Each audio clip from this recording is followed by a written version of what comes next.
if me and you cool, and if we cool, if we wow, and we lock up, I'm never gonna do no whole shit to you. Never. No, I'm never gonna say nothing bad about you. And it's a Southern saying that says, my tongue is in my friend's mouth. That ain't no, right? That's for sure. That's a Southern saying. I don't give a what saying. Because we gonna change that saying. Still a pause. Still a pause. That's not. I don't think South is happy with that. Yeah, but that's where it comes from, though. Nigga, stop. Right. Shut the f up with that shit. Okay. Rollins! That's the point you get movies with. Oh!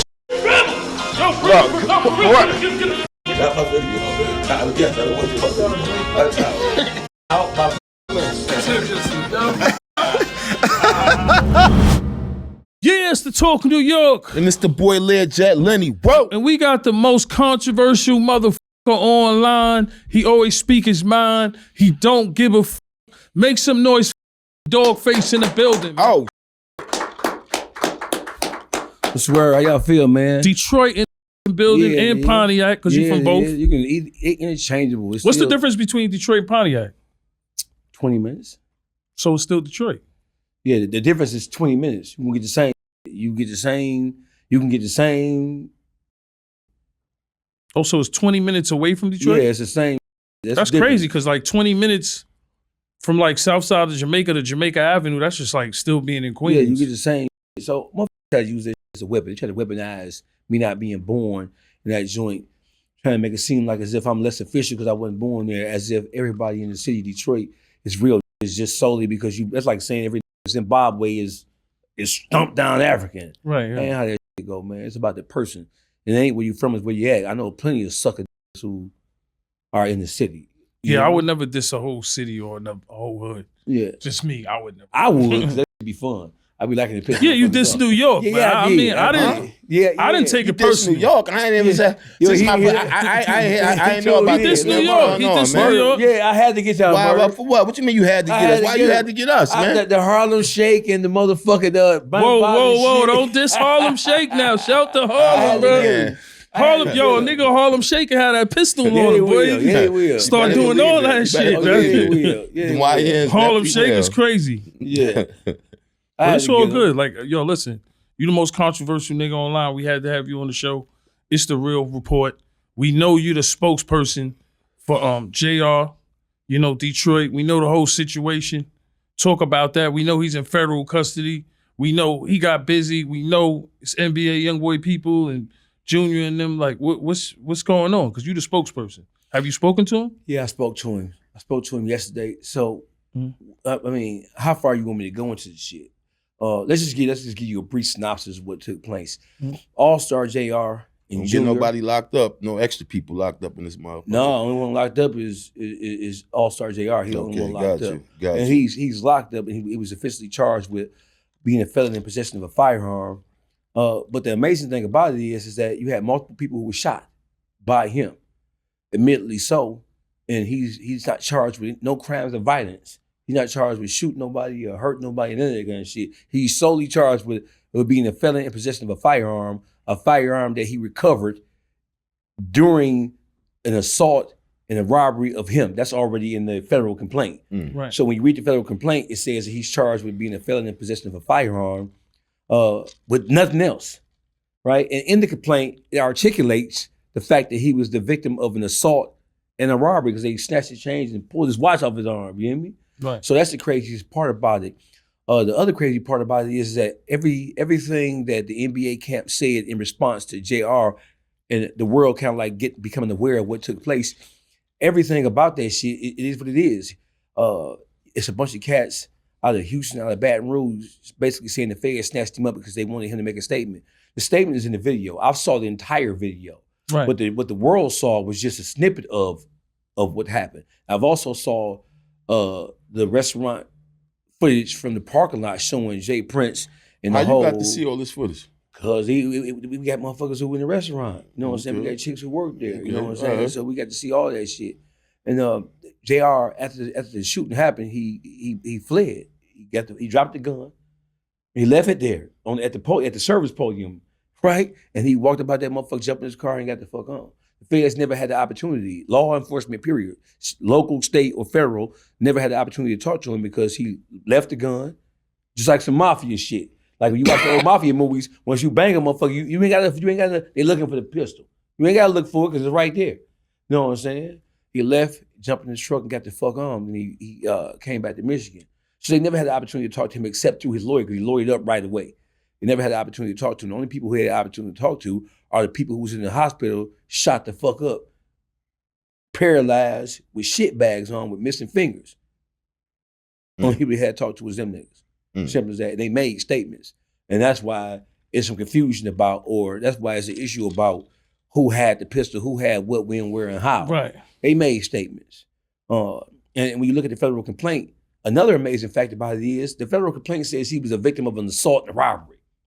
I ain't advocating niggas get locked up, but when you look at this shit from a straight line, if you've been in trouble before at all, if you know about the legal system at all, so these niggas robbed him and jumped on him, and he grabbed their gun, and even in the federal complaint, it don't say he had the firearm with him the entire time. It says that as he was being assaulted and took for his shit, right, he grabbed the firearm that hit the floor. It don't say he had it the whole time, right? And he grabbed it and he banged them niggas. And it was what it was. They got what they were supposed to get for playing how they played it.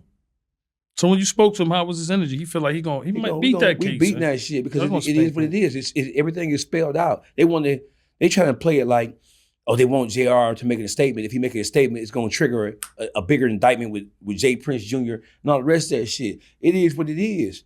Motherfucker, you niggas play with it. They got the surveillance footage. They have y'all all talking the whole story that CJR made a mistake. So in his forever quest to try to prove himself, he took to Instagram and he made an Instagram post in which he said that he arrived late at OG 33's party, who was like second, third in command of Never Broke Again, the extra NBA labor. Youngboy people. Yeah, he said he made a statement and put it on Instagram, and his daddy made him take it down because all you did was just give him a chronological timeline. All you did is really explain from your perspective what happened, and you finna nail yourself because that shit ain't what happened. And it don't take much. The footage itself contradicts what Junior's original statement was. Right. And his statement is that he was moving around throughout the course of his day. He had no idea this was gonna happen. He had no idea he was gonna see JR. And that he arrived late to a party that was already taking place at Confessions. Right. That's a lie. You know what I'm saying? The NBA OG3's birthday party with him and his family, NBA Ron, Dead End, nigga, all them niggas, it was at a restaurant in Houston called Atlantic Ocean, right? They were all there. Well, Junior wasn't there, they were there. When they pulled up to Confessions, they all pulled up together. So when Junior said, hey, I arrived late because I had to go to my aunt's birthday party, which was the family affair, and I had to go to physical therapy. So that's why I arrived late with no jury on, and I didn't have regular mob ties, figures, or security with me because Junior never goes anywhere without security because he ain't going nowhere without no security because he ain't like that. He needs somebody to help him out. He needs a helping hand. He ain't just bopping around that bitch, even though he's born and raised in Houston. He ain't bopping around that motherfucker by himself because he can't. So that was the statement that he made on Instagram. When you look at the overall footage, especially the parking lot footage, you see them all pull up together. And he said that he came late because he had his aunt's birthday party and because he had physical therapy. The whole incident transpired at 11:30 on April 8th. April 8th was a Wednesday. The restaurant closed at 12 at midnight. Y'all all got there at 11:30. The footage show y'all all getting there together at 11:30. So there was no party that Junior was late for because Junior and the NBA camp came together. And as JR was leaving at 11:30, that's when they were coming. So the whole theory and the whole story, he put his foot in his mouth by telling that whole shit like that. And then when the NBA camp talked to academics said he retold the story about Junior pulled up to a party that was already going. They wasn't even there, right? When the footage of the whole situation, they wasn't there. Junior AllStar JR was leaving and they were coming, and the confrontation happened right at the elevator. You know what I'm saying? So it was an orchestrated measure, man. J. Prince Jr. is a despicable piece of shit. He's a horrible. Can I cuss? No. Yeah, you can say. Okay, he a horrible cocksucking ass nigga. He is not his father.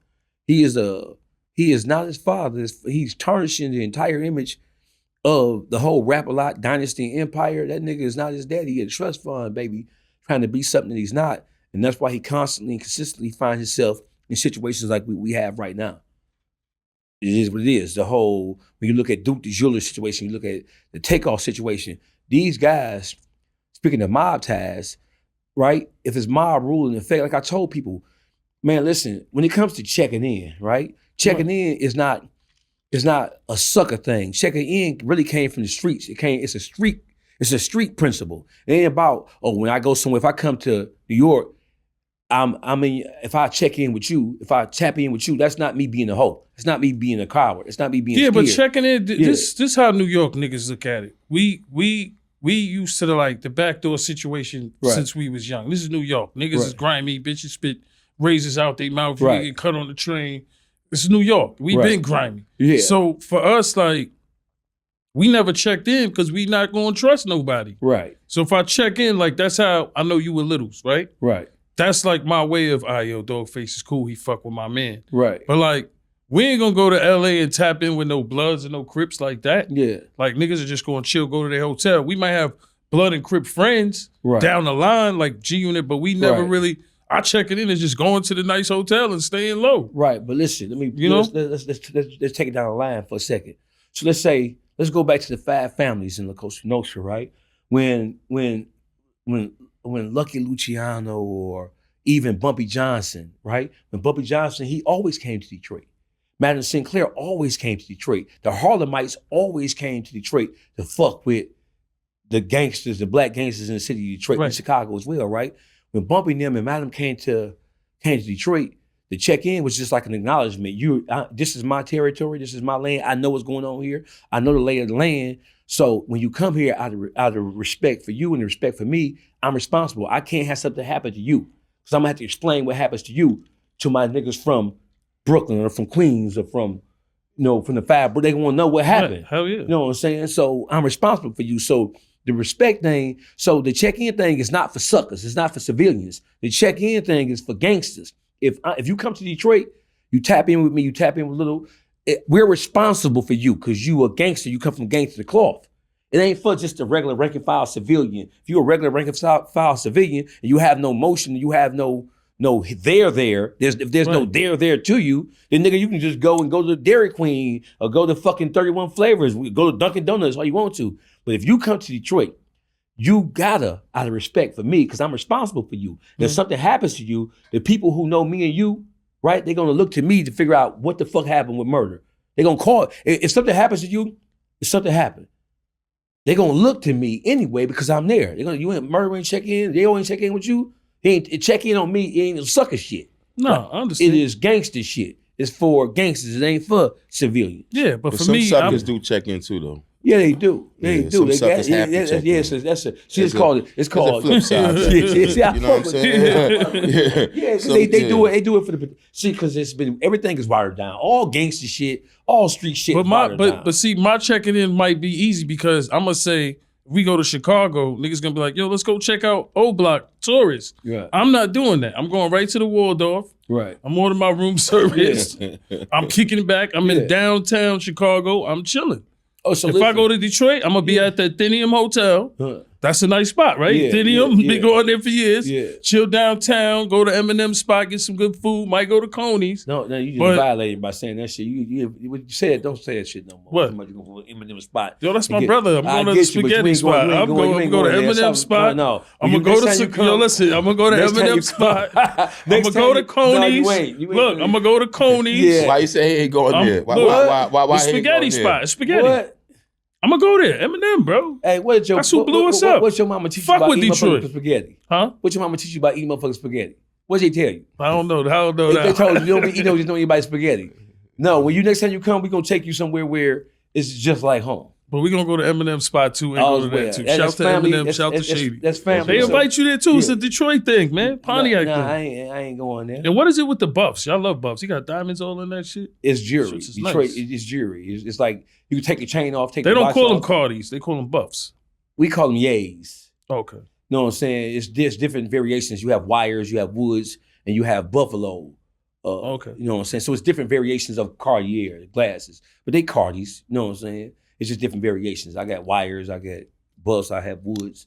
You know what I'm saying? So it is what it is. And it's levels to this shit. So when you throw diamonds, you can throw diamonds in anything from the woods to the wires to the buffs. The buffs are the most expensive of the Cartier line. Right. Nah, I know Detroit niggas take they shit serious. Y'all feel like y'all started that, right? Yeah, you say you started the Cardis? Yeah, y'all go the hardest with them shits. I ain't gonna lie. Like New York niggas fuck with the Cardis, but we're the ones who turn. So like Cardis is a staple of Detroit, kind of like Tim's is for New York. Right. Nobody niggas from New York, New York's hip hop community, they made Timberlands popular. Simple as that. Nobody else can claim that. You know, and there's other things, but just when it comes to Tim's, like with New York being the cradle of hip hop, all fashion, all things hip hop and the culture as it specifically relates to hip hop, it all started here in the Mecca. This is Mecca and Medina. Right. You know what I'm saying? So, you know, I don't give a fuck where you from, man. If I'm 53, so I'm a first generation hip hop head. I grew up listening to everything from Stetson Sonic to Grandmaster Flash to Run DMC. Of course, and Run DMC actually changed the game because niggas went to wearing Jerry curls and silk shirts and boots and shit to coming through with the Dobbs and the leather joints and the Adidas and shit like that. So it is what it is. Cardis is like a staple. You can have Cardis with nothing in them, just some woods or some wires, plain. Mm-hmm. That shit is worth more than having a watch on or a chain on. You can get pussy just on having Cardis in Detroit. It's like that. You know? Nah, Detroit, y'all Cardis like a Superman Detroit, shit. Well, it's like Clark Kent. You put without them, I'm Clark Kent. With him, bitch, I'm jumping over shit. I'm jumping. They don't play with their Cardis out there. Jury game too. Yeah. I love Detroit, man. I love it out there. Except Detroit, when it get cold. Detroit, New York is really it's kindred spirits between the two because it's grimy, work hard. You ain't getting shit for free. It's fast paced, and a nigga put your ass down without thinking about it. And get your ass together. Who you say is your top 5 out of Detroit? A lot of rappers out of Detroit. Who you say is your top 5? My top 5 out of Detroit. My top 5 out of Detroit, Tough Tone, Cheddar Boy, Tough Tone is one. I remember the Cheddar Boys. Cheddar, make it better. Them niggas had some money back then. My top 5, Tough Tone. Of all time? Yeah. Or just right now? You can do it right now, it could be, you could give me a top 5 of all time and right now. Okay, top 5 all time, Tough Tone. You gotta throw Trick on there. You said top 5, Trick my man, but he's not in the top 5 as far as making niggas get on and groove and boogie. I listen to music that coincides with the way I think. Either what I'm doing right now or the shit that I'm thinking about trying to do. You feel what I'm saying? Right. Like, for example, I listen to Jay-Z because that's intelligent thug music. When I'm ready to go bust a nigga in the head, I'm gonna listen to some G-Unit 50 shit because of the struggle associated with that shit. I listen to music that inspires my thought process or it inspires me it inspires what I wish I could do. You feel what I'm saying? So I know no. Trick, there was a point where everybody, it was only you only knew Trick and like Eminem. Shout out to Trick. Trick man. is respect. You right? I knew Trick before he was Trick. I knew Trick when we was in prison together on the big yard, the back 40. But when it comes to lyrical inspiration, no, motherfuckers respect Trick because he's a man of substance and what he says he means. And for all the sacrifices that he made for the city of Detroit in terms of trying to establish a network. You know what I'm saying? When you come here, you bump in, and it is what it is, right? But when it comes to lyrical shit, no. When it comes to lyrical shit is well, he in my top 5. Good, you get you. Him and Eminem, definitely. Yeah. You're gonna be a wait motherfucker. You wait for me to say Eminem in my top 5. Eminem in my top 5. What, nigga? Yeah, you asked me. You said Tough Tone. I don't even know who that is. But listen, but the motherfuckers who you said Tough Tone. Say no disrespect to Tough Tone. Eastside Cheddar Boys. But no, I fuck with the Cheddar Boy. I remember the Cheddar. Cheddar, make it better. I remember all that shit. So my top 5 is Tough Tone, Blade Icewood, Big Hurt, Rock Bottom. All these guys is better than Trick and Eminem? What lyrically they're better than lyrically, there's nobody better than M as far as lyric putting together words and stringing words together. All right, we could agree. But see, it's two different things in Detroit. The guys you just named you said they lyrical. They are voices of the street. Okay. Like, let me give you an example. Like if you were to compare 50 to like a Nas, motherfuckers would be like, Nas is more lyrical because he coming from different angles. Mm-hmm. But my life, I'm talking about me. I'm a gangster. I come from the street. I'm listening to the shit. I'm gonna rob me a nigga, or 2, or 3, or 4. So I'm listening to shit. I understand. Like I grew up. So listen. I understand you, my brother. Let's go back. When I started, the first gangster shit I heard, like for real, I'm a Cool G rap fan. You know what I'm saying? On the run. I'm listening. I ain't listening to nobody in Detroit. Don't forget, I'm a first generation hip hop head. Oh, yeah, so my top 5, I can't even really name a top 5 out the city because I grew up listening to KRS. I grew up listening to MC Shan. Mm-hmm. I grew up listening to Cool G rap. I grew up listening to Special Ed. I grew up listening to, you know what I'm saying? Definitely. I grew up listening to music. But Detroit popping right now on the music scene. So who the top 5 right now? Top 5 right now? There's niggas in Detroit that's popping right now. Top 5 right now. You gotta say Doug. Let him answer, yeah. I want to see what he said. Top 5 right now, as far as national status. In Detroit. But got outside of they bigger outside. Okay, so top 5 in Detroit, you gotta put Doug in there. You have to put Peasy in there. Shout out to you my gotta put guy Babyface Ray. Babyface Ray. You gotta put Skilla Baby too. Yeah, Doug, Peasy. Skilla Baby.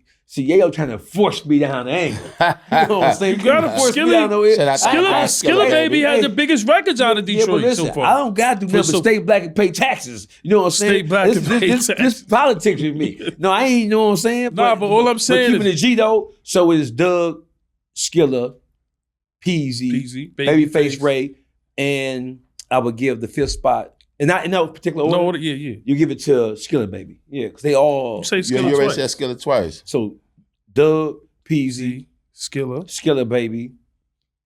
Oh, I swear Visa. No.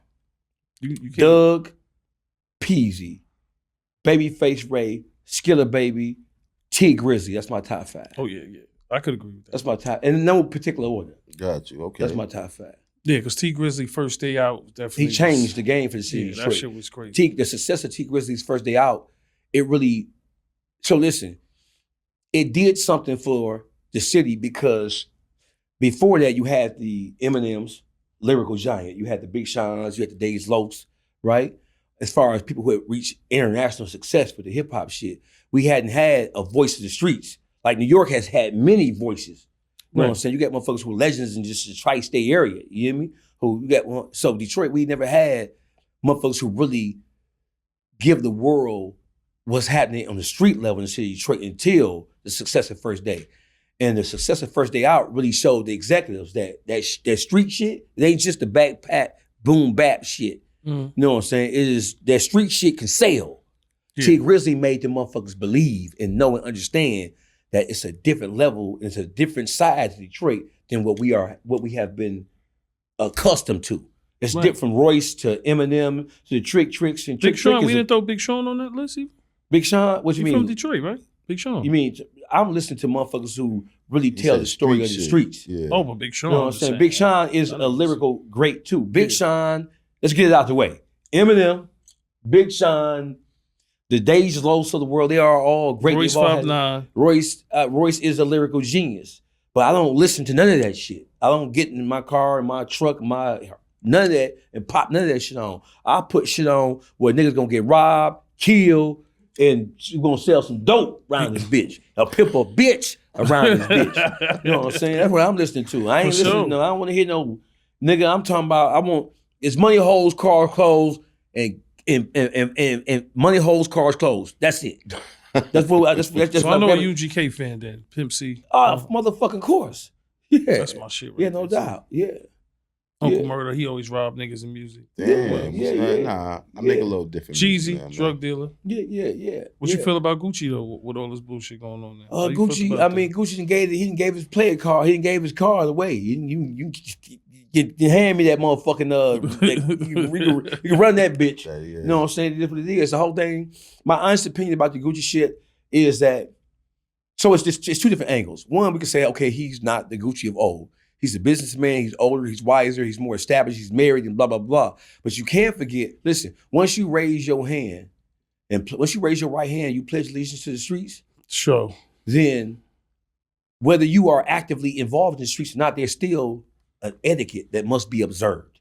There's still standards. There's still, well, you can't look at it like that because it's business, blah, blah, blah. My nigga, well, you fucking with niggas from it's like I can never claim civilian status, right? But I do got a new form though. It's called the street nigga renunciation form, right? We gonna give you this motherfucking form, right? If you a street nigga and you no longer want to be held to standards, then we have here you go. Sign this paper, sir. Yeah, sign this paper. So when you do some shit that we consider against the rules and regulations of the street, we can't be mad.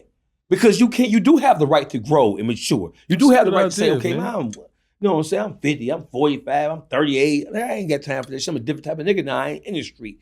So I'm not going to respond and react like a street nigga. You do have the right to do that. You do have the right.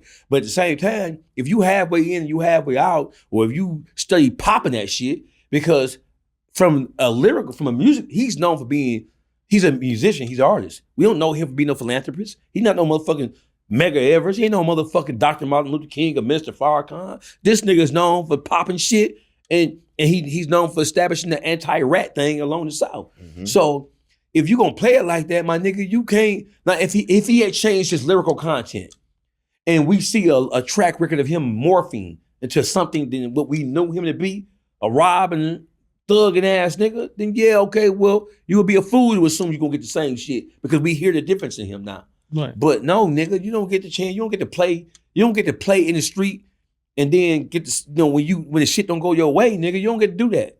Well, what was he supposed to do? Not that. Definitely.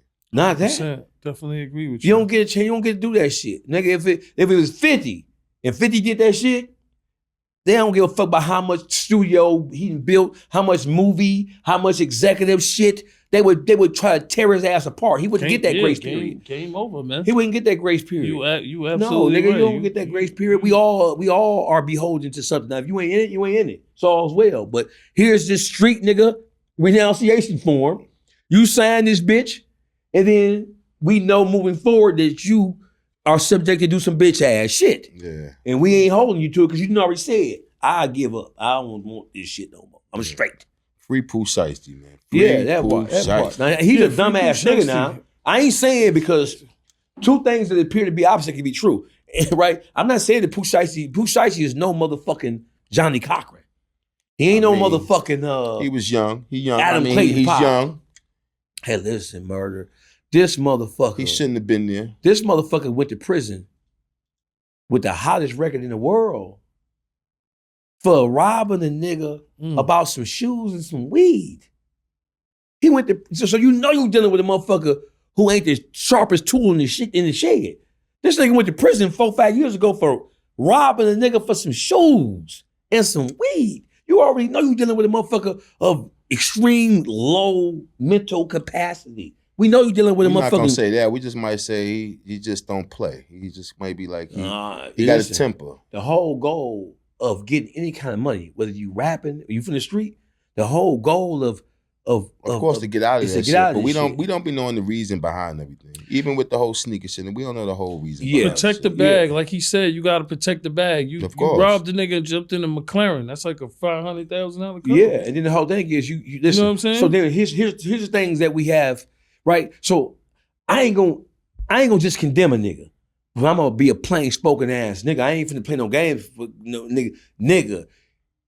You listen, where's the protecting the bag at? You niggas are from the slums of Memphis, Tennessee. Niggas ain't from no motherfucking Beverly Hills. Niggas ain't from the Hamptons. You niggas ain't from West Bloomfield. You niggas from the slum. You went to prison. That was your first shot at it. You done fucked up. Okay, you went to prison for 4 years. You put your money on hold. Motherfuckers died. Your family didn't suffer everything. You come home.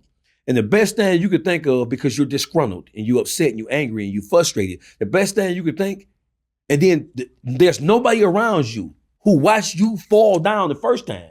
You don't get many chances, man. Yeah. You got motherfuckers who do 4 years, come home, and your life cycle is over with. Yeah, the first case was 2020. Yeah. With the robbery. The second case was 2021 with the shooting at the security in Miami. guard. The third case was what? That was just now. I think he did from 2021. He got out 2023, Eden? No, he got out last year. So he caught this time with the whole he caught 3 cases back to back. Now look, I went to jail and got arrested the next day. So niggas looked at me like I was crazy, but that was really an office mistake. Nigga put the fake passport in the paperwork. I was excited home, seeing my kids, wild night.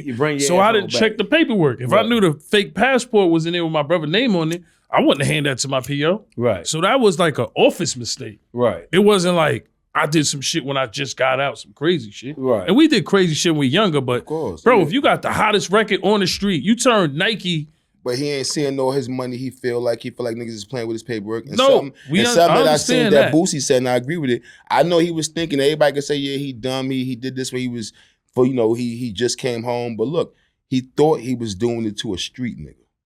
He thought he was doing it to an official nigga. So he thinking the last thing this nigga gonna do is play police games. Watch this though, Murda. Watch this. That's the last, why he that I know he thought the last thing Gucci do was gonna play police games. But he had civilians in the studio with him though. Watch this, but niggas got control of their peoples, man. You got control of a civilian? It's your peoples.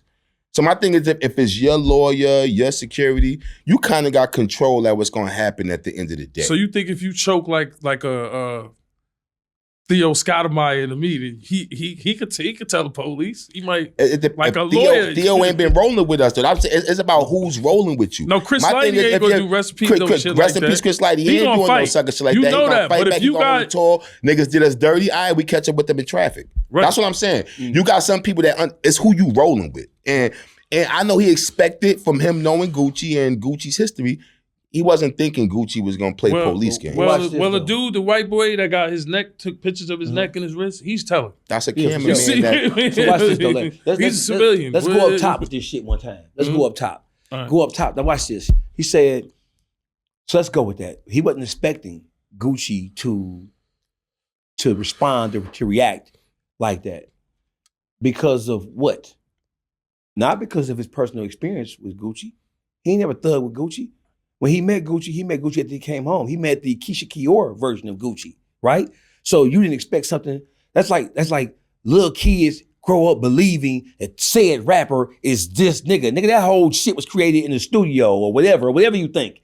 You believe that a nigga was gonna respond and react to something based on what you know about his public persona, based on reading some shit in a magazine, based on hearing a story on Yo MTV Raps or Rap City or something. You don't even know him to know that. You got niggas in Atlanta who know that he was never that. You know what I'm saying? You got niggas who, he didn't shoot Poogie Loke. He just claimed it for publicity stunt purposes. You feel what I'm saying? Oh, he ain't clap him for it? He ain't clap that nigga, right? So the whole thing is... So security clapped him? Who clapped him? He been claiming that for the longest. Because it's niggas claim, bro, I know niggas who say they fuck hoes, never fucked a hoe. I know niggas who claim they never did it. I know it's all kind of shit. There's all kind of shit niggas that do. My point is, he didn't think he would do it. That's a life lesson. So the shit that happened with these niggas, right? I don't have no sympathy for the niggas, right? Because you have been twice. I have sympathy for the young guys. I'm gonna tell you why I don't got that sympathy for if you was in the streets, you got to. I just heard you say you was in the streets, you was in jail, I spent with 17 years in jail. So you got to have sympathy for the young guys. 17 even if they make a mistake. Damn. So listen. There's errors and there's mistakes. The shit that Pooh Shiesty just did now, I would give him a mistake. The first, young, wild, don't got a clue. He don't understand what you finna lose when you bust your joint when you bust a move in Miami with the car and the weed and the shoes. 25 is still young. 25 is young. At 25 years old, I was sitting in the prison cell, so I had a gang of experience, right? And I know that motherfuckers have different levels of maturity and niggas got different levels of get on. But we dealing with motherfuckers who listen. The first time, okay. Nigga, you a rock star. You can change your whole family's life. And if nobody didn't tell you why you was living in the moment, I'm sure why you was sitting down there 4 years, because when he was in prison, he was on protection. Nigga, he was on protection in prison. He was on blue hole card in prison. That nigga wasn't stumping the yard. That nigga was on PC. And he was standing up, eating his food. That nigga, he knew what that shit tasted like, what it smelled. He wasn't in that bitch thugging and stabbing on niggas. So if that don't snap you into the reality of this shit, ain't no lawyer, no executive from Atlantic, ain't nobody tell you, hey, listen, bro, you sit in this bitch, this your 4 years, your whole family, they come from poverty. Here's your opportunity. When you come back home, you're gonna be on fire, get your money, get your left right. Nobody had that conversation. It's either that he doesn't have the mental capacity to understand that, and that's a whole different subject. If you saying this nigga get locked up, do 4 years, well, he at the top of the rap game, he get locked up, remove himself from the equation, shut his money down, and cut his family legacy off at the hip right there. You do 4 years, you come home, and you still just as stupid as you was. You don't know no better than none of this shit you did. You think this shit was gonna be that? Nah, bro, it's just he LD then. If you saying that, you saying this nigga is LD. You gotta look at NBA YoungBoy. That nigga got locked up. His team sent him to Utah. Nigga made $100 million in the garage. Mm-hmm. Know what I mean? His team wasn't letting him do that. When I was getting in trouble, there was lawyers, Scott Lehman. Well, that's why Pooh Shiesty was trying to get a new team. Sometimes you need His team people. He was trying to get a new team. Your team is personal. Your team ain't even. So your team is personal. There has to be somebody in. There has to be somebody in the equation. And I'm not just blaming him, but I'm blaming him because he's a man. He individual. You go to jail. You go to Rikers Island. Niggas, one nigga they gonna pop that picture on. That's you and you. It ain't me. We can all go together. We gonna get our pictures popped separately. It's one nigga in your ID when you go to the penitentiary, right? You know what I'm saying? When you go to the parole board, or you go have a discussion about your freedom from that judge, it's you. So my nigga, you sit down and lock down 4.5 years, you getting squirrels off in that bitch. You sitting back thinking, and it never it never crossed your mind at one fucking time. I done fucked up here. Then when you come home, you're not even home a year, and you jump into that, and you thought that shit was gonna work. Listen, you at 25 years old, y'all come out the streets. The streets basically shitted y'all out, respectfully. Pause, yeah. Right? Come on, man. The streets do y'all come get the, man, what? Ain't nobody, you ain't had not one phone conversation about, and I don't need no nigga to tell me nothing about no mistake. When I went to prison, I was sitting in that bitch, I was like, well, it's on. I knew exactly what had happened. And my only thing is I hope I get another opportunity to go home and make this shit right for myself, not for nobody else. My nigga, that shit that nigga did was the stupidest shit in the world. That shit was slow bush, slob against a window ass behavior, my nigga. That was wear a helmet type shit. And it ain't no excuse for that shit. You trying to force it, allegedly, trying to force, all alleged, right? You trying to force a nigga to sign a contract? And you think that's finna, you trying to sign this, I'm free of you. That's not the first time that been done. It ain't. And I'm gonna tell you where he got it from. You know where he got it from? I'm gonna tell you why he thought this shit was just a bright idea. Night, nigga. Nah, them niggas don't know. Suge Vanilla Ice. That nigga ain't no stupid. That's the first. That's the first. Yeah, but listen. I bet you. Suge and Vanilla Ice. I bet you Pooh Shiesty don't know nothing about that. We talking. Oh yeah, they don't know. Them niggas don't know nothing about that shit, right? You know where he got it from? Who? Big 30. Don't forget, Big 30 was signed to Moneybagg Yo. Oh, okay. Now we learn. And Big 30 muscled his way out of that situation with Moneybagg Yo. That's where, and Big 30, his right hand man. So I'm thinking, if you think about it, Big 30 was signed to Moneybagg Yo. They went at it, they started doing songs against each other, and then all of a sudden, Big 30 is not signed to Moneybagg Yo. I think it's Forever, Endless Breed Entertainment, some shit like that. He free agent. So I'm willing to, I would bet my finger that whole concept of this, how we gonna muscle this nigga out like this, I bet you that was from him looking at Big 30's situation with Moneybagg Yo and how Moneybagg Yo kind of like gone hit on. I'm willing to bet you that's where you get that shit from. This is why niggas don't want to sign artists. Allegedly. Yeah, allegedly. This is why niggas don't want to sign artists no more, because you sign artists and it can go bad either way, and you, the CEO, you to blame. So niggas ain't gonna blame you like a Jimmy Iovine or like a Birdman or Birdman, they gonna blame you. I'm talking about, but if you like a Jimmy Iovine or one, they gonna blame the white people. They ain't no Lucian Granges. Yeah, they not gonna blame Lucian Grange. They gonna blame them. No, that's true. Because black people gonna always be to blame. Yeah, because something go wrong. Any label that's here, and that's because, and here's why. Because the labels that are black run or black owned, those labels were made popular in the culture because of Bad Boy is popular because of Diddy, period. It don't matter who he signed. He is the face of it. Cash Money, the face of Cash Money is Birdman. The face of No Limit was Master P. Right. So when you attach, there's no face attached to Sony, Warner Brother, Electric, Priority. Those are entities. Those are corporate entities. We know who run them, but those are corporate entities. So there's nobody for you to blame. You can blame your A&R back in the day. You can blame whoever but there's nobody for you to, but the black companies are led by faces. They're led by human beings. So when something goes wrong, you point at the human being versus pointing at the label itself. So that's why that shit happens. That is true. That's a good point. Those were the faces to all the labels. Yeah. D with Rough Rider, 50 with G-Unit, J with Rockefeller, Diddy with Bad Boy. He's absolutely right. Yo, I just watched the Michael Jackson movie. I checked it out yet? No. Nah, that shit was dope, man. Yeah. I ain't watched no motherfucking Michael Jackson movie, man. I ain't got time for that. I'm sitting here with Uncle Murda and 20 motherfuckers. My man has been on this right here. I'm like laser focused. Fact. So I heard that the movie came out, you know what I'm saying? But I never gave it no motherfucking thought. My thought process was Vlad TV and shout to Vlad. No jumper and real life street stars and mafia and all that. The real report. Where all of that. Stay cheese. You did Stay cheese?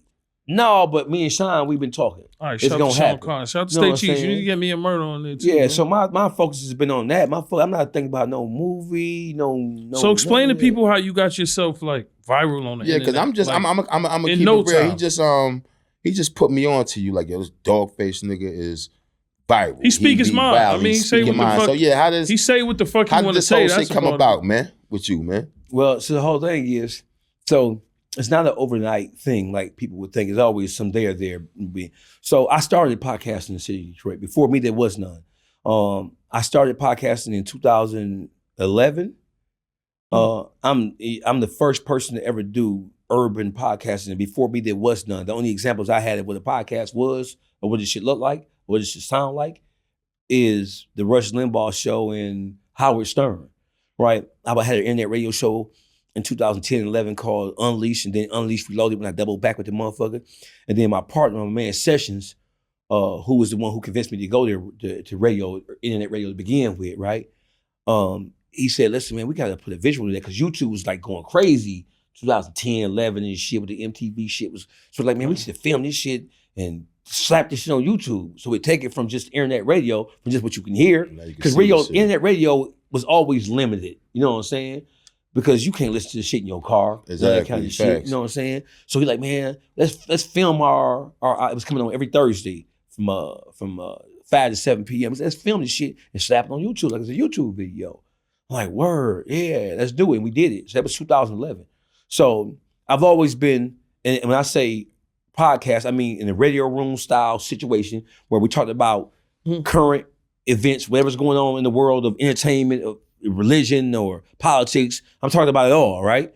And then I'm interviewing people, and then we just talking about whatever's going on in the world, not just Detroit, but just in the world of hip hop and the world of media, whatever the case may be. We filmed that shit and slapped them motherfucking joints on YouTube. I'm the first motherfucker to do that. So the first time I Swear Vezo, as you mentioned him, I swear. The first podcast he was ever on was mine. Oh, okay. Oh shit. Yeah. So the first time, motherfucker, I made that shit sexy. You know what I'm saying? I made that shit hip. I made that shit like, yeah, because niggas wasn't studying no motherfucking internet radio, bro. But to be able to come down and sit and talk to Dawgface, we pop shit and I film it and we put it on YouTube so it's like a fucking music video. I'm the first person to do that. So I'm a cancer. So I've always been a shit talking, shit popping ass nigga. You know what I'm saying? You 50? Oh, you crazy. Yeah. That's why you crazy like that. I've always been opinionated. I've never been that's afraid. That's why he act like, that's why this nigga's cancer crazy, gang, man. You know the vibes. Team you and cancer, 50 will get along. This nigga, Team y'all cancer. Look, he happy now. Yeah, I've never been. So the whole thing is when I see something, and you know, I pass out with anger and frustration, bro. If I see some whole shit, you know what I'm saying? If you do it over there, I don't give a fuck. But if you around me, if me and you cool, and if we cool, if we lock up, I'm never gonna do no whole shit to you. Never. No, I'm never gonna say nothing bad about you. And it's a Southern saying that says, my tongue is in my friend's mouth.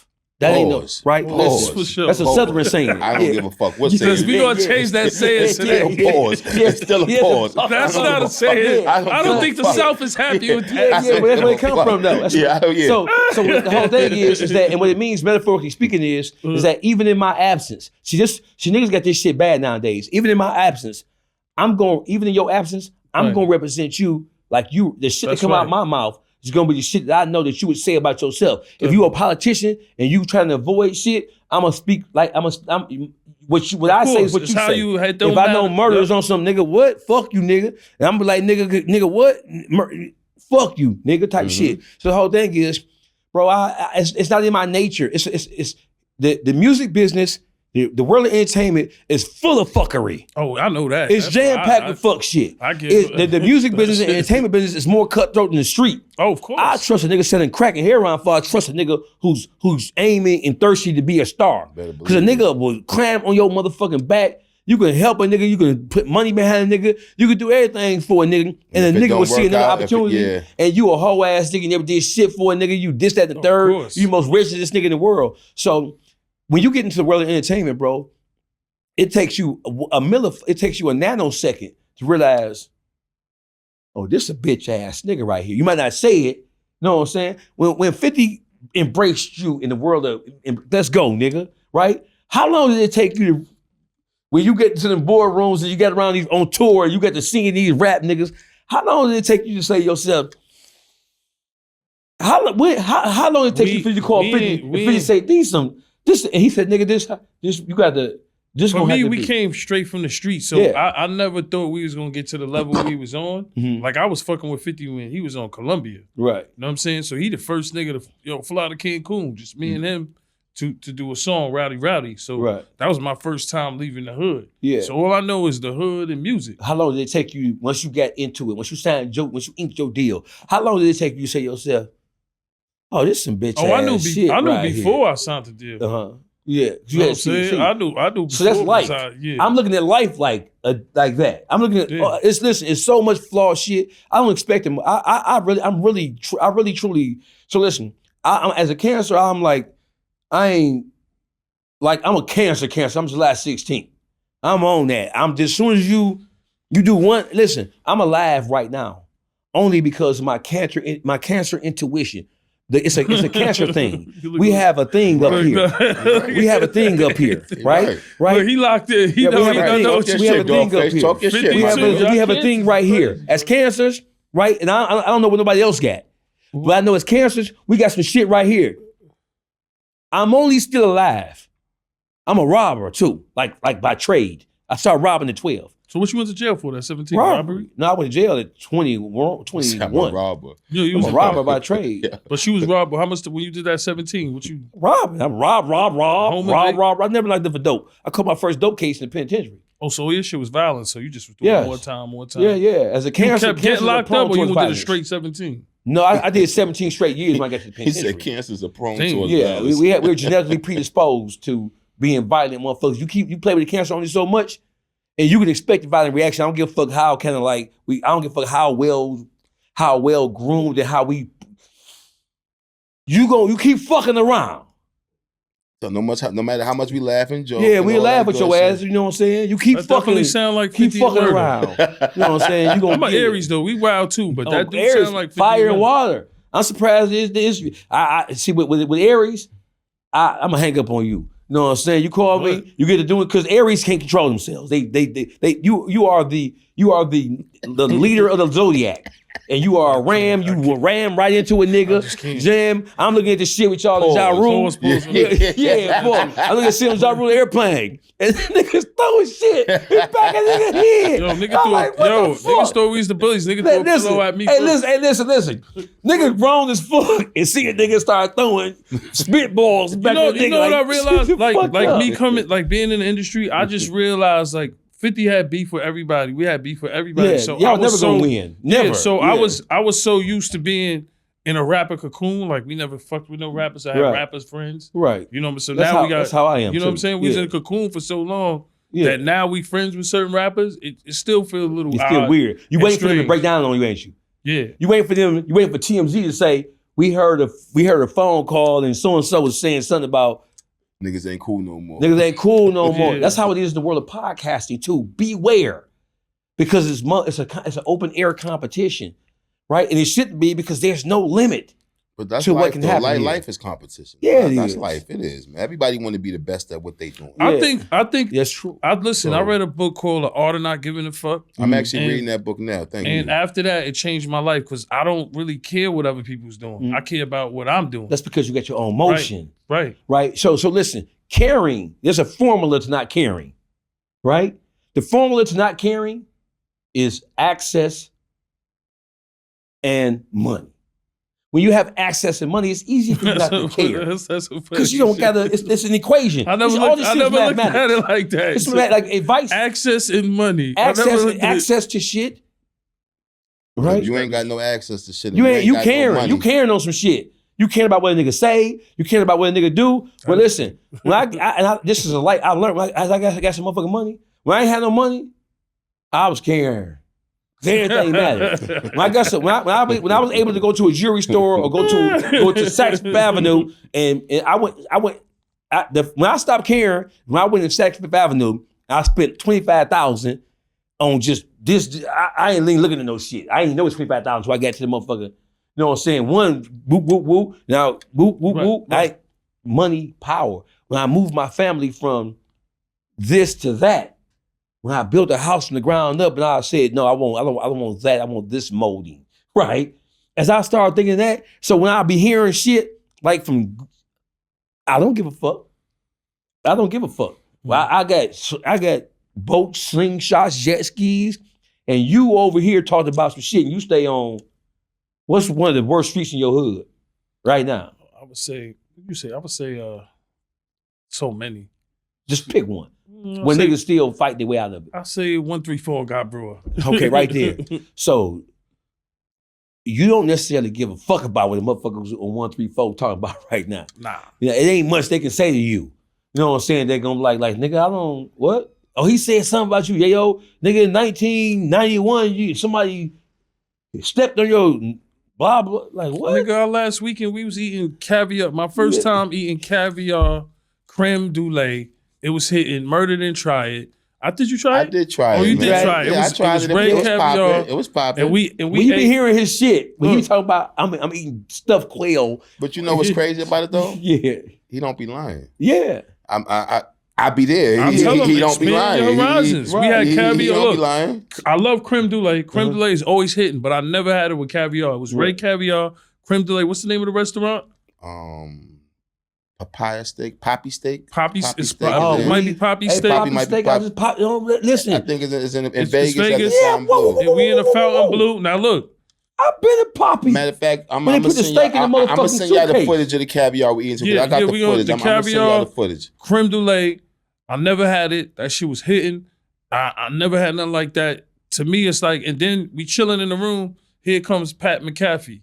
Yeah. I'm like, oh shit. Murda's like, oh shit. Cause you know, I stay on YouTube, he stay on ESPN. So oh shit, Pat McAfee. Yeah. We were all there. I was just there. Yeah, we was at the Fountain Blue. 50 Dude Club living there. Like, you stayed at Fountain Blue in Vegas? Yeah, Vegas. I stayed at the Fountain Blue. That's where we stayed at. Yeah, I believe it. We don't think you capping big dog. Next time we out there, because 50 got like a residency there, so we pop out there all the time. So listen. You were at Poppy Steak. Mm-hmm. That bill was hefty, right? It was hefty as a motherfucker, right? Oh, no, it's $3.99 for us, you know. I get you, but that bill, the average motherfucker ain't going to Poppy Steak. Oh, no, they giving 50 that. Yo, 50. They ain't going to Poppy's, right? And so you saw, all I saw on Poppy's was motherfuckers, they put the steak in the suitcase for $1,000 steak in the suitcase. They come out with they singing it with the lights and shit right there. Yeah, they have so I'm sitting there, so this is about a month ago I was in that bitch. And then motherfuckers play for the NFL, walked up to me like, man, you Dawgface, I be watching you. You be tripping, you off the hook. Power YouTube, baby. To my point, right? Like, we could have ran into each other Poppy Steak. What do I give a fuck? It's money and access. I have access. I don't give a fuck about. Why they say you be tripping, Dawgface? Who you be tripping on, man? Who you got beef with in the industry, Everybody. I don't know. That's what I'm Who you beefing with? You name them. You name it. If you a whole nigga, I don't like you. Oh man. So that's it. That's 99% of these niggas. You say how he feel. That's what I think. That's what it is. Like, all right, cool. It is that. Like you see with our show, we talk about what we want to talk about. A lot of people stay away from it. Like I'm gonna ask Dawgface, how do you feel about Megan and Klay breaking up? Because I felt Klay was a square and she was like a nice Southern girl that was, wild. She's a whore. I mean, nice Southern girl. It's a whore. Nah, don't do that. Shout out to Megan. Yo, you don't ask me no questions, Murda. Don't ask me. Yo, he being politically correct. back to that. I didn't say. I'm just saying why you doing that to Meg? Man, why y'all gonna do that to Meg? You don't ask me no question. Murda laid back to that. You can stop this shit right now. Yo, listen. Because you ask me a question, Yeah, that's a whore. That's a whore. With an ER, whore. H, the WHOER. It's a whore bag. You know she's a whore. Why you say get some cancer shit. Why you say that about Meg, man? She's a whore bag. Look at her behavior. She ratted on Tory Lanez and all that shit she did. That ain't no G shit she did. That ain't no G shit she did. He ready to rap up about it. But that don't got nothing to do with being a whore. I heard the rap up. You heard the rap up. You rap about it. Now you like, but that don't got nothing to do with being a whore. Okay, so a whore is what a whore does. I mean, because she ratted. If she ratted because of a situation. Oh, she all that. But that don't mean she's a whore. Okay, so listen. Watch call a girl a whore.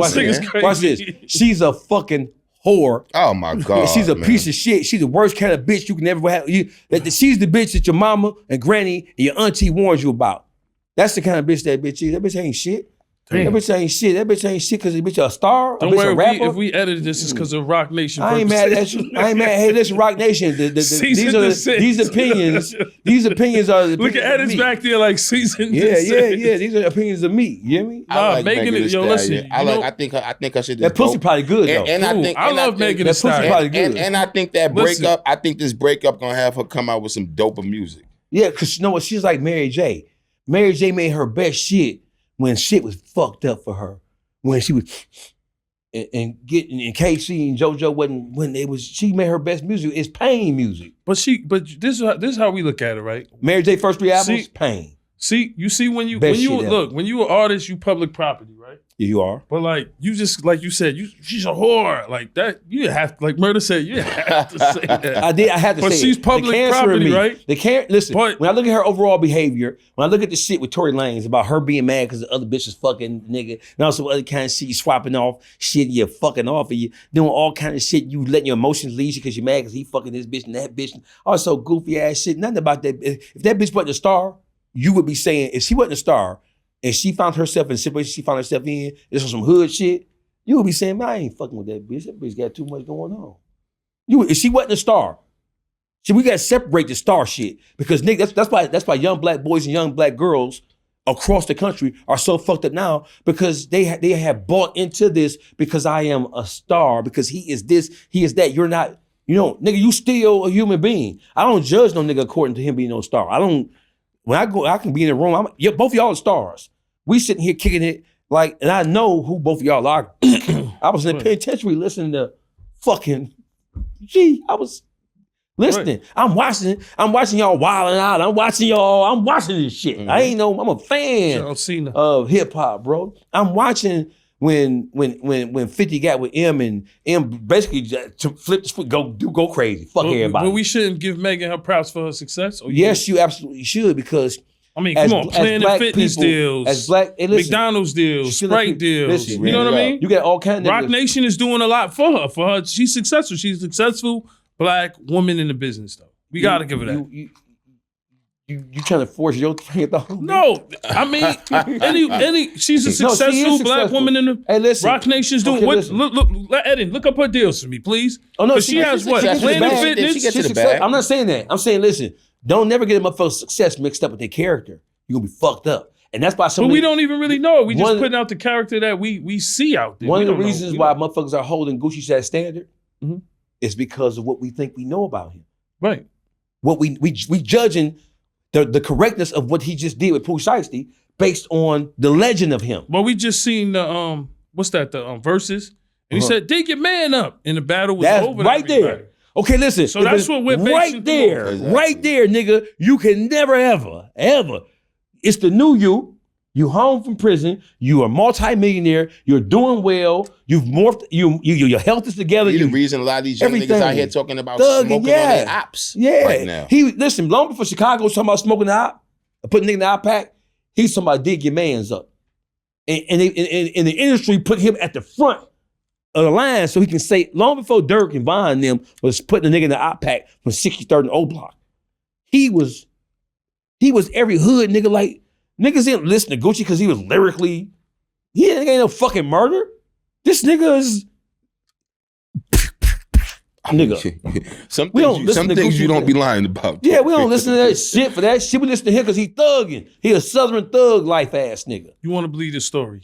It's true. What story? Just anybody's story overall. Like, yeah, you want that's as a rapper. Like that's right now more than ever.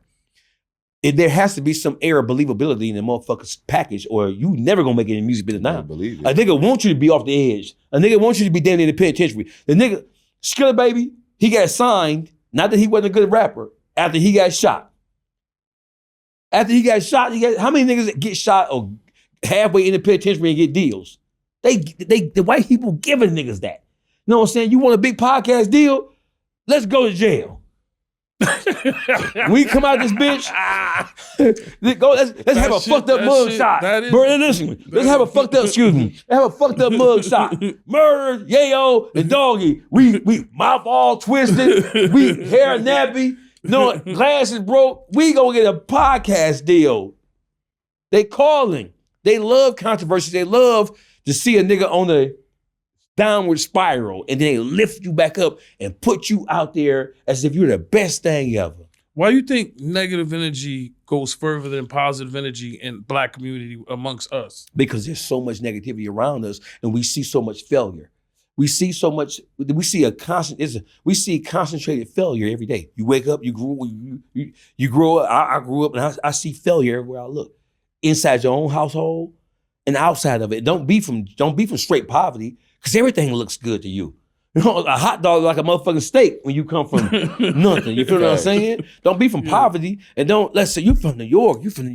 You come out and y'all from where y'all from, but don't go to Midtown Manhattan and see all that shit in Times Square.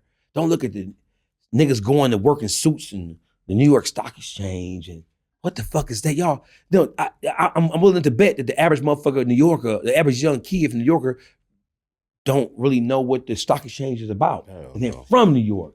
So just imagine a nigga not being from here and that shit being like, no, niggas come to New York in awe. So to answer your question is because there's so much concentrated negativity in the Black community, which is why we attach, Big Meech is a celebrity. Even though you got niggas who wasn't even alive when he was free. Right? And what the fuck did Big Meech? He not no motherfucking Adam Clayton Powell? He no Marcus Garvey? Why you have so many young Black girls and so many Black boys looking up to a motherfucker who sold dope? And if your mama was on dope anywhere in the world, he probably gave the dope to her. Why? You know what I'm saying? Let's just keep it G. We got to keep shit funky. So I'm not even condemning him necessarily, but anybody who's achieved any measure of success in the hood, right, the more we look up to them, no matter how they got it. We don't give a fuck he sold crack. We don't give a fuck if a nigga sold heroin. Nigga, I look up to Bumpy Johnson. I don't give a fuck. Bumpy was known for doing what? Whistling Dixie? No, nigga. You know, how many Gandolfinis, how many, what's all the mafia niggas' names? How many rappers from New York who never made it for real? How many street legends got mafia, Italian mobsters' names? Right. And then look at the history. I grew up watching School Days, so I know a large segment of the Italian population in New York City don't necessarily get along unless Spike Lee was lying. Little Italy ain't the most inviting place for Lil Robert or Lil Billy. You know what I'm saying? Back in the day, I don't know how it is now. Yeah, back in the days, you know, it is what it is though. So the whole thing is we look up to anybody who has anything that we aspire to have or any position that we aspire to kind of like put ourselves. My first hero was Jesse James. That's my first hero. Jesse James. Billy the Kid. Yeah, Billy the Kid. Smoke your motherfucking boots. Yeah, the cowboy movies. Yeah, I looked up to that shit. All the cowboy movies back in the day. Yeah. But see, now if you rob a nigga, that's frowned upon. You a sucker. You can't get no hustle. You a robber. You worse. Robbers are the bottom of a nigga fuck with a scammer before you fuck with a robber. We at the bottom of the totem pole. So I can't. So Jesse James was a bitch ass nigga. No. Nigga Bonnie and Clyde was hoes. They robbed banks and state. That robbery that's the American pastime. That's what's the great American way. No, nigga, I'm a robber. I better hope I never fall off. Speaking like a true robber right there. You better hope I never fall off. On my hope I never fall off. Listen, on my mama and everybody mama in this room, if I fall off, nigga, I'm robbing again without thinking about it. You know what I'm saying? I'm the kind of motherfucker I have money. And I still be looking at that nigga like, yeah, nigga, you lucky. I ain't got time for that. You know what I'm saying? Cause you was a bitch and I'll take that from you, you little bitch ass nigga. See, this is why I have Dawgface on the show. I'm surprised you calm today, man. I'm chilling, man. I'm getting to know my guy Dawgface. Yo, make sure y'all like, share, and subscribe. And we got the giveaway. We gave this away on YouTube, but now we going to Instagram with it. We gonna give this away, so y'all look out for it. Y'all stay in them comments. It's the ASAP Rocky. Oh man, he done broke the gift. It's the ASAP Rocky Ray-Bans. Yeah. So we instead of YouTube, it's hard to track y'all down. We gonna go to Instagram, ASAP Rocky, Ray-Bans. So y'all like, share, subscribe, get in them comments. We here with Dawgface. It's been a crazy episode. Yeah. He went crazy. We might have to edit a couple of things. Nah, we ain't editing nothing. Let Dawgface. Who else you don't like before we get out of here, Dawgface? Leave him alone. Leave nobody. him alone.